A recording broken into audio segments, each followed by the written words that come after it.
Mga kababayan, nauunawaan ko ang galit at pagkadismaya ninyo. Nauunawaan ko ang galit ng taong bayan sapagkat sa nakalipas na ilang buwan, bago pa man sumabog ang issue sa flood control, madalas na akong nakikipag-usap at nakikinig sa mga hinaing ng ating mga kababayang overseas Filipinos ukol sa transparency, accountability, peace, at security.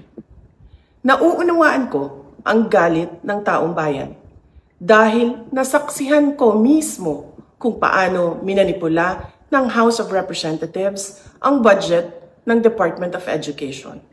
Sa halip na sundin ang listahan ng DepEd upang matugunan ang malalang kakulangan sa classrooms, misulang ginawang pork barrel ang pondong nakalaan para sa kabataang Pilipino at pinaghati-hatian ng mga kongresistang malapit sa mga makapangyarihan.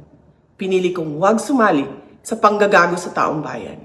Sa aking pagbitiw bilang kalihim ng DepEd, ininda ko ang kaliwat kanan na atake kasama na ang impeachment para lamang mapagtakpan nila ang katiwalian sa 2025 budget.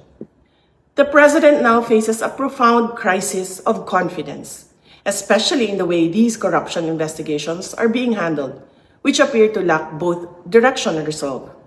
We also seek clear answers on how a budget that deprived Filipinos of billions and billions of pesos was approved under his watch. Kaisa ako ng milyong-milyong Pilipino na dismaya at nandidiri sa pamahalaang lulong sa insekuridad at walang kabusugang kasakiman.